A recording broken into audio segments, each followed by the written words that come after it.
নবীদের স্বপ্নবাহী স্বপ্নের মাধ্যমে আল্লাহ সুবহানাহু ওয়া তাআলা ইব্রাহিম খলিলকে দেখিয়ে দিলেন, যার দ্বারা তিনি বুঝতে পারলেন যে আল্লাহ পাক চান আমার নিজ হাতে 86 বছর বয়সে লাভ করা এই পুত্র সন্তানকে নিজ হাতে কোরবানি করি। আমার রবকে বেশি ভালোবাসি নাকি সন্তানকে বেশি ভালোবাসি, আল্লাহ পরীক্ষা করবেন। স্ত্রী হাজেরাকে বললেন যে তোমার ছেলেকে ভালো করে গোসল করে নতুন কাপড় চোপড় পরিয়ে দাও।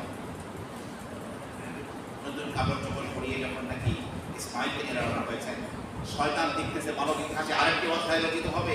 শয়তান বারবার হাজেরাকে এসে বলছিল, এই হাজেরা, তুমি তোমার ছেলেকে কোরবানি করলাম, তোমার ছেলেকে গোসল করিয়ে দিলাম, জানো তার বাবা ছেলেকে কোথায় নিয়ে যাচ্ছে? বলছে বাবার সাথে ছেড়ে যাচ্ছে, আমার বোঝার দরকার কি? বলছে না, তাকে তো জবাই করার জন্য নিয়ে যাচ্ছে। বলছে ইতিহাসে কোনো বাবা তার সন্তানকে হত্যা করেছে আমরা কখনো শুনিনি, এটা হতেই পারে। শয়তান কোনোভাবে হাজেরাকে বিশ্বাস করাতে পারছিল না। যখন বলছে যে ইব্রাহিম ধারণা করে যে তার রব, তার প্রতিপালক, তার স্রষ্টা তার ছেলেকে জবাই করতে বলেছে, এই জন্যই কোরবানি করতে নিয়ে যাচ্ছে, তখন হাজেরা বলছেন যদি তার রব নির্দেশ করেই থাকেন আর তিনি সেই নির্দেশ পালন করতে দিয়ে থাকেন, অসুবিধা কি? তুই কে? তুই নিশ্চয়ই শয়তান, পাথর মারতে শয়তান। এরপরে ইসমাইলকে এসে ওয়াসওয়াসা দিচ্ছে, এই ছেলে, সে যদি কই যাচ্ছ বাবার পাশে পাশে, জানো তোমাকে জবাই করবে। বলছে না, আমার আব্বু আমাকে ভালোবাসে, আমার আব্বু আমাকে দিতে পারবে। বারবার যখন বলছিল শেষমেশ পাশে তোমার বাবা ধারণা করছে যে তোমাকে জবাই করতে নির্দেশ করেছে, তখন হযরত ইসমাইল তাকে পাথর মেরে বললেন, এই নিশ্চয়ই তুই শয়তান, আমার রব যদি আমার বাবাকে নির্দেশ করে আমি তো জবাই হওয়ার জন্য প্রস্তুত হয়ে যাচ্ছি, তোর অসুবিধা নেই।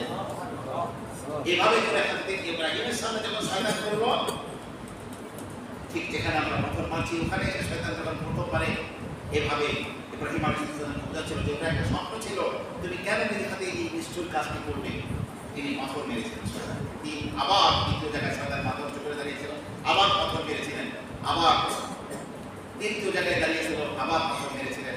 সেই কাহিনীর স্মারক হিসেবে আপনাকে আমাকে ওয়াজিব আমল হিসেবে হজে গিয়ে কি করতে হয়? তিনটি জামরাতে তিনটি জায়গায় পাথর নিক্ষেপ করতে হয়। তবে পাথর ছোট্ট নিক্ষেপ করতে হয়। অনেক সময় আবেগে এত বড় বড় পাথর মানে কেউ জুতাও মানে মনে করে শয়তান ভেটকে দাঁড়াচ্ছে। আসলে তো ভাই এটা প্রতীকী ব্যাপার। গোটা জীবনে যাতে শয়তানের বিরুদ্ধে চালন করে চলতে পারি, বাকি জীবনটা আল্লাহর জন্য কাটাতে পারি, এই জন্যই প্রতীকী ব্যবস্থা হিসেবে আল্লাহ সুবহানাহু ওয়া তাআলা এই ব্যবস্থা রেখেছেন। আমার প্রিয় ভাইরা, ইব্রাহিম আলাইহিস সালাম ছেলেকে জবাই করার আগে বলে দিলেন, কুরআন কারীম আল্লাহ বলেছেন, ইয়া বুনাইয়া ইন্নী আরা ফিল মানাম, হে আমার প্রিয় সন্তান, আমি স্বপ্নে দেখছি ইন্নী আযবাহু, আমি যেন তোমাকে কোরবানি করছি। ফানজুর মাযা তারা, তুমি এখন চিন্তা করে দেখো তুমি কি করবে, তোমার মতামত। যিনি সামিউল্লাহ হবেন, যা পরবর্তী জেনারেশনের মধ্যে বিশ্ব নবী দুনিয়ায় আগমন করবেন, তার উত্তরটা কেমন ছিল? সূরা সাফফাতের মধ্যে 23 পারা 8 পৃষ্ঠার মধ্যে ইরশাদ হয়েছে, হযরত ইসমাঈল বলেন, ইয়া আবাতি ইফআল মা তু'মার, আব্বাজান, আপনাকে যে আদেশ করা হয়েছে আপনি সেটাই পালন করুন।